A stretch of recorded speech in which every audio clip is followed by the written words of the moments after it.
we'll just move directly on to the next panel. And I know that the panelists, that is Mocha and Neo and Prince are here. So let's get started. We don't have much time. Thank you, Christo. Can you hear us? Right. Okay, guys. Sure. Okay, I'm just going to introduce you and then let's get going. We've only got half an hour, so I'm hoping that you can keep your presentation to about max 20 minutes and to allow discussion, which I think is really required.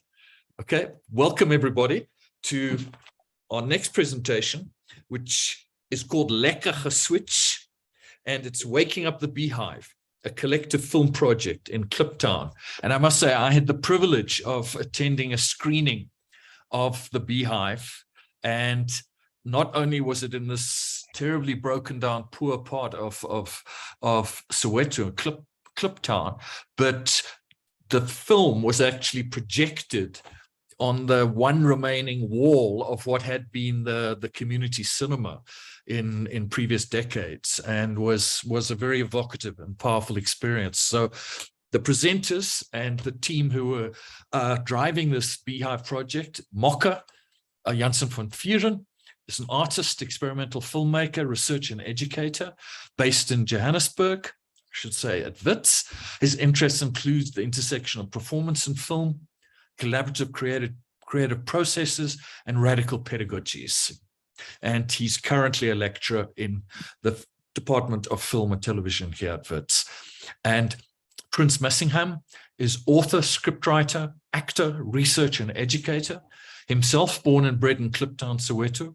And Prince developed the characters and wrote the scripts of the short film Die Matras and the feature The Beehive, which not only being discussed here, but was filmed as part of the Kliptown Community Film Initiative in 2020 and 2021. And Neo Munyamani is an independent filmmaker hailing from a small mining town in the Free State. In 2019, Neo was selected as part of the National Film and Video Foundation Youth Director Program. Neo has directed and produced 5 films, a 6-part documentary series, 2 documentary films, and recently Die Matras and The Beehive in collaboration with the Community Film Initiative in Kliptown. Okay, guys, over to you. Okay, so I'd also just like to welcome Sophie Wenzel. Hello.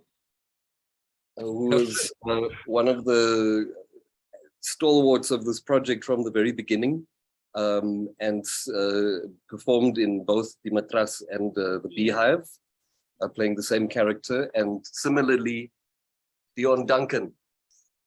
So 2 of the great stars of both of those productions. So if I can, I'd just like to say The Beehive is, as you said, it's a community produced feature film written by Prince, based on characters by Prince, directed by Neo, Sophie and Dion starring in it.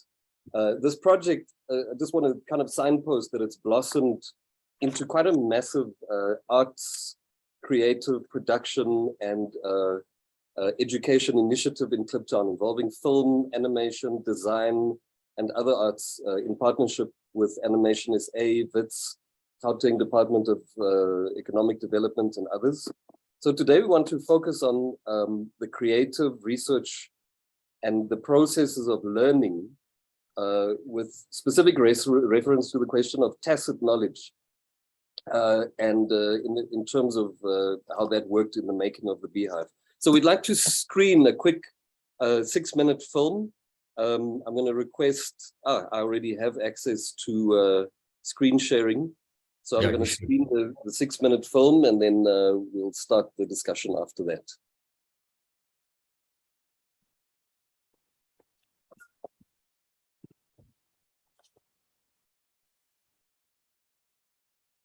Here we go. Hello, Kliptown. I hope you taking care. Baby, I know that life ain't fair. Kliptown, you beautiful, I gotta stand. Hello, Kliptown. There's something I gotta share. You lost a lot of good folks, and that ain't fair.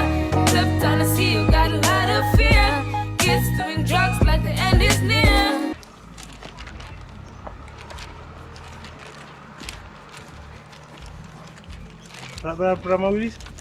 Que frase voor mij? Tijd Tibet. Wat is Tibet? Ayun.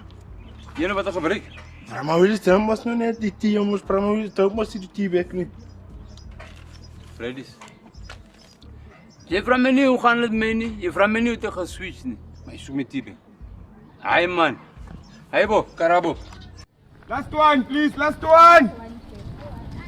We rolling. Cameras rolling. Stand by for sound. Seconds to sound. Sound ready and rolling. Sounds rolling. Scene 29. You in frame, Sean? Yeah, you good there. You just up a bit. You good? Scene 29, take 10. Action. Okay. No. Cut, let's cut, Sean. Nerina, please move your car. Yes! Yes! Yes! Ga lekker dranken. Ai, ai, ai. I love me! Yes! Love me! Yes, yes, yes, yes! Don't be down. Aqui está tudo. Aqui está tudo. Aqui está tudo. Aqui está tudo aqui. Ô, man, man.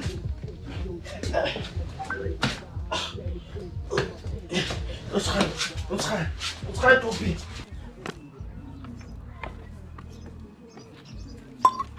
Brahma Willis. Je bo Freddy's. Brahma Willis.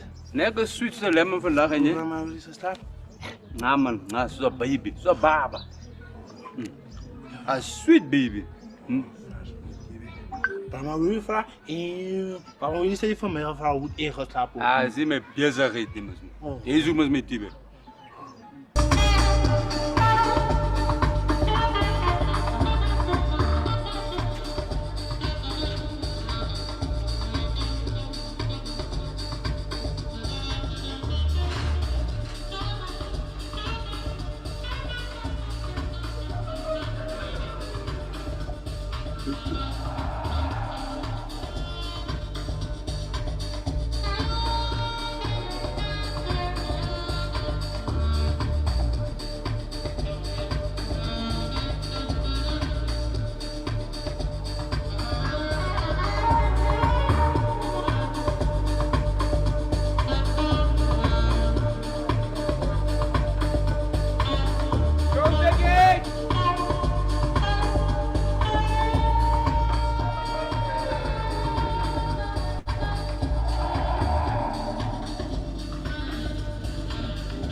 Moro Brahma Willis.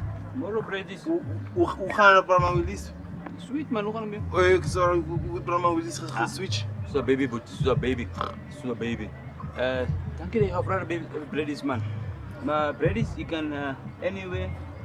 Tibet krijgen bro. Ik kan hem krijgen.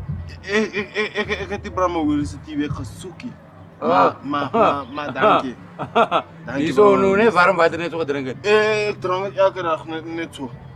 Vang man. Yes, je. Moet altijd zo difficult is. Dank je Brahma Willis. Ja. Brahma Willis. Ik ken Brahma Willis ne. Ik was in de reden hoe Brahma Willis geslapen hè. Ik gier niet om je hè. Maar elke ochtend als ik me kom en hij kijkt voor een keeper. Ik zou dat doen, ik mijn hart.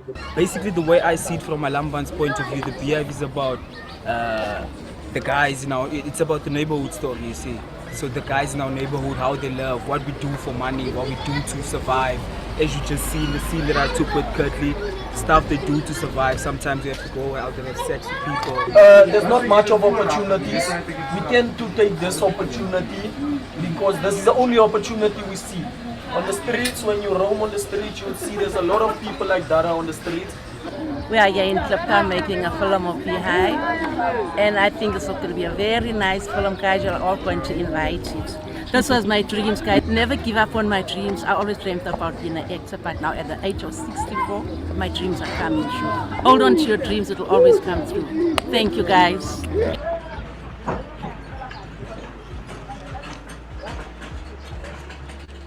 So c'est dit van die man, boet. Okay. Jokes aside, what's the problem? What's the problem? You can eat boet. Hij moet je eet figure boet. Figure, never eat. En die hebben. Het trust you, boetie. Nee, krippelgat, die sit hier. Iemand is dood gekry daar by die treinspoor. Die sit so gevrek.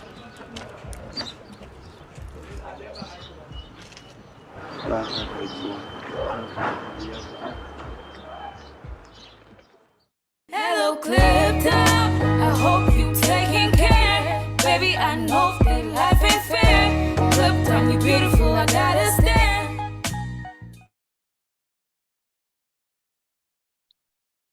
Okay, I hope that came through well. Great. Yeah. Got the essence of it, I think. Yeah, so that that little cut, I mean, it mixed up the footage from the actual film with you know, the documentary of the making of the film that we produced. So I want to start. The way that we're going to do this is I'm going to act kind of as an interviewer, and I'm going to pose just a couple of prompts to the collaborators that are in the room. I want to start actually with Prince. And Prince, can we explore, you know, the question of how you brought together different kinds of knowledge, even in advance of writing the script, as a kind of a research process, a creative research process that resulted in the script, and then kind of what followed from there. Basically, what I did was go out into the community and then speak to people about the actual project. You know, after writing, it was also for me the task of getting people within the community involved and making them part of the whole process of making. And for me, I think what was very important is the way we went about doing the film. You know, starting from the actual involvement, going into the community and speaking to the different stakeholders, and also selling the idea and the objective of why we want to do the film. And yeah, for me also what was important was the fact that we had what is it called, workshops prior to the actual shooting of the film. And for me, that was very important in the sense that it sort of it did away with barriers, especially with you know, the actors, directors, and everybody that was involved. People started to trust you know, people like Moka and Bafana, who were not from the immediate community. Hence, you know, when we shot the film, it was very upbeat. There was a sense of you know, very free flow energy amongst the people of I mean, everybody that took part in the actual production. Thanks, thanks, Prince. So in the process of, you know, researching the characters, developing the characters, and then, you know, giving the characters in the form of the script to the people who are now going to perform and become these characters. I want to go to Sophie and I want to ask, you know, what was that process for you of learning this character that is really a result of, you know, Prince's creative development and his research? How did you go about and how did you become that character of Stompie? Hi, I'm not a born actor. I didn't go to school for it, so I'm just a general mom and granny. When Prince approached me for the film, I don't want to lie, I was a bit hesitant. And the thing is that because it's in Afrikaans, we do speak Afrikaans, but I don't read Afrikaans every day. So it was a bit of a challenge to read. But in my case, what I did, I did book Prince to coach me how he want me to act, because according to his vision, how he wrote the character. That is how I developed the character that I'm playing, the drunk, negligent mom who's owing the whole area money. But it was a great experience. And I thank him for teaching us and having the patience for us to learn and helping us where we can. As same with Bafana, the director, they do have a listening ear and they do learn, help us with suggestions. If you have a suggestion on how, because we stay there, we know the things, we love the life. But when you see, okay, you can add or whatever, we were free to bring it to the table and tell him, listen, I saw this and whatever. And I also went to the taverns to see how the ladies interact in the taverns, so I can be more of my character. That is how everything went for us, me and the whole cast that was there. None of us are professional actors, but to the good and nature of Mocha, Bafana, and Prince, teaching us and having the patience with us for the community. That is how we could bring about the nice things and beautiful film that they created. Thanks, Sophie. I think, you touched on something that in terms of your learning the character and then you're bringing that, your own knowledge of the environment, the people, the mannerisms that you then express. I mean, that's a kind of thing that you're also expressing with your body, your voice. But then you're dealing then with this young man who also is not from the area, doesn't speak Afrikaans, but he has, very, very strong artistic ideas that he's bringing to the table as a director. Neo, can I ask you, how did that interface work of, this kind of in both directions in interaction with the characters and the actors? Yeah. Well, it was a great experience, right? Because as you stated, I'm not from Kliptown. I've never lived in Kliptown. I'm not even from Gauteng. I'm from the Free State. There, the experience is different to Gauteng. So the worst thing I could have done is to come into this film and say, I'm the director. This is my vision. This is the vision we're going with. That's the worst I could have done. So for me, I've always known that because it's not my environment, I needed to understand the people in the environment. I needed to understand their stories. And like, I really, really understand them to the root. So one of the ways in doing that was when we had our script workshops, which was like a month long. Within those, we were dealing with, because even a character that had one scene was supposed to come to the workshops. It was not just for the main actors or anything. Even if you had one scene in the film, you had to come to the workshops. We had to go through your character and all of that. And that actually ended up becoming some sort of research. So as I'm working with the actors and we debating, because as Sophie says that I have an ear, but I still have ideas. So at some point we were debating these ideas because they're telling me like, no, this is not how the person would actually react. They would react this. But my artistical ideas, like, no, I see them doing this. You know what I mean? So that also became a whole form of research for me into really understanding the community more. You know what I mean? So the script workshops became like a research for me into understanding the characters that we're going to be shooting on set. So by the time we got to set, I understood all the characters. I understood all the characters because all the actors made sure that I understood where the characters are coming from.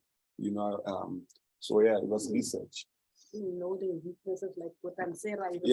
Yeah, definitely. Because also, like for example, even with Sophie's character, maybe you might have seen in the short clip that we played that Sophie's character has a shirt that's up and the stomach is out, you know, and that was one of her ideas. It was one of her ideas in saying that, yo, no, but you say this is who Stompy is. You're saying this is who Stompy is, and if you're saying this is who Stompy is, I think Stompy would do this, you know. And those are the things that I'm then have to pay attention to. Like, okay, I have to understand why she says Sophie will do this because already she lives with a lot of with a lot of stompies in the environment. So she's seen a lot of stompies in the environment, you know, and that's what we went with. And when we got to the screening, it was impactful. The Sophie, the Stompy character had a clear impact, and I think the impact was because people could relate to the character. Thanks. So I think when we discussed kind of the different characters, I think in a previous kind of interaction that we had, Dion, you spoke about, you know, how your character of Bradley, how you became that character. But what you also mentioned earlier today when we were chatting was, you know, something that struck you about the collaborative nature and the collective nature of the creativity that we were dealing with. Can you maybe talk a bit about that, and also about your character?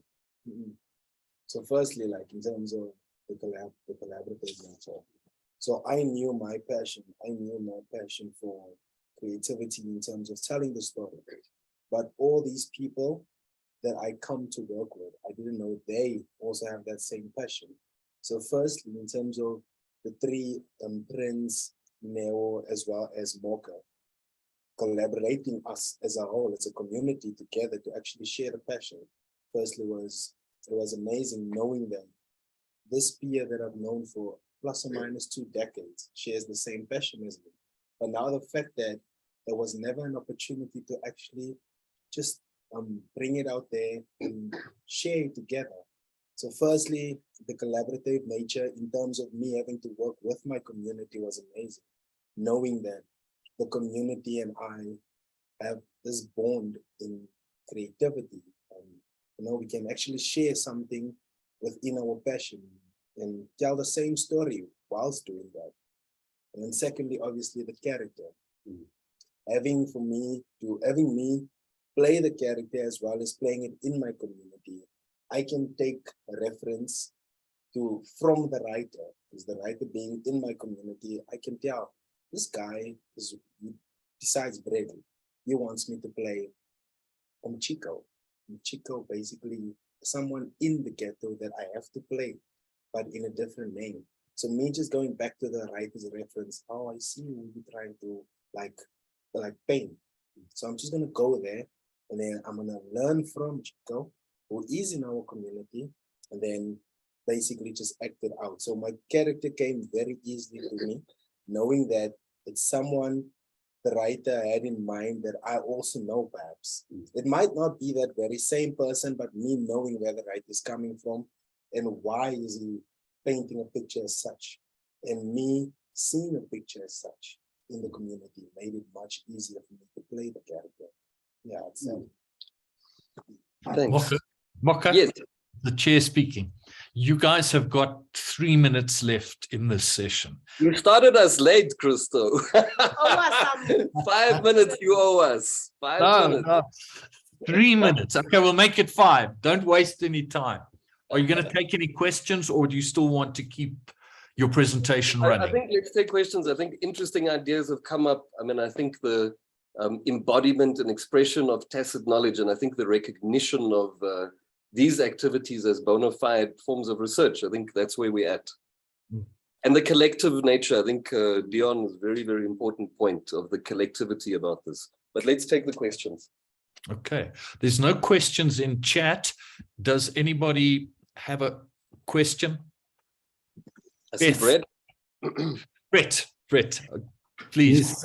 Hi, Mocha and team. Really great to hear about this wonderful project. So a quick one. You've worked in such an amazingly rich heritage space. I'm interested in the decision to work fictionally and what you feel you've been able to do working with fiction to still convey a social reality that I think you really want to come through in the film, is my sense. I think let's open this up to everyone. Also, we are making documentaries also in the community. I'm busy with the second one now, and A third one is also in pre-production. So we're not just making films, but we are making documentaries also. Dion actually himself, I'm working on a documentary about him as an artist from Kliptown. You know. Although it's fictional, but most of, I mean, the storyline or the plot of our films are basically based on things that are happening around us. Yeah, these are stories that, I mean, even the mattress was actually a true story of two guys that actually had, you know, they came past me with this Atrix, you know, and knowing their background, and that is based on that sort of, you know, I don't know. Yeah, but that is basically what happened. So most of the stuff that I write about is actually about what is happening in Kliptown, because I think my aim is basically to use, you know, film to sort of address some of the problems that we are having in the community of Kliptown, to highlight the community, because it's not only just making the films, but also engaging the community, because we do have screenings where we interact with the actual community in terms of, you know, what the problems are, and they also direct us, and you know, a really debate between us and the community of Kliptown. And also changing perspective also of the people in the community, because most people in the community, they grow up being seen a certain way, you know what I mean? So what we have been able to do also coming in is to change the perspective of certain people. There are people that were known to be drug addicts, but we gave them a chance to act in our film. And then when people in the community now saw them in the big screen, they saw them in a different light, like, wow, that's not the drug addict that I know from the street. Now this is a whole new person transformed, you know what I mean? So you were able to do that as well. Yeah, because most production companies, when they come to Kliptown, they just use the community as extras. They never had a vocal say in anything. You just stand still. So the opportunities these three guys gave was to show talent, hidden talent that are in Kliptown. Like one of our actresses said, at the age of 65, she never knew she will be on a big screen.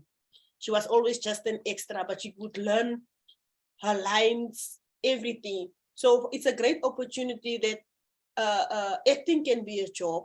It can be a career. It doesn't matter at which age you start it.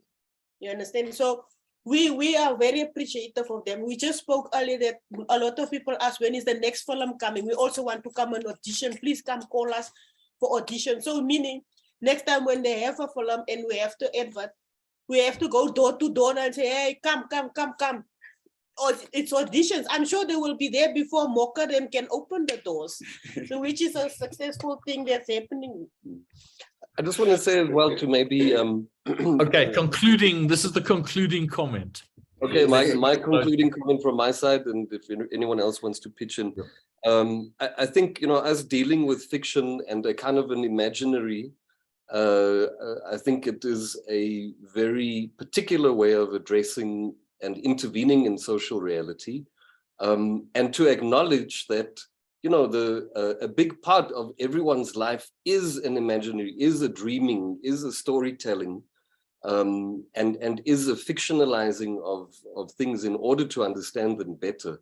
And I think sometimes we have a tendency as South Africans to fall back on the documentary mode, especially when it comes to you know, community struggles and economic hardship and so on. We also always just want to go to documentary. And I think it's very important to open that imaginary and to actually tell quite complex stories as well, of an imaginary nature. So, okay, that's a perfect point to end. I'd really like to congratulate all of you, Prince, Neo, Mocha, your actors. I think it's been a phenomenal project, and I'm very glad that you could come and present it here at the conference. So thanks very much, and we need to move on to the next session, guys, but stay in touch. Thanks for the opportunity. All right. No. Okay.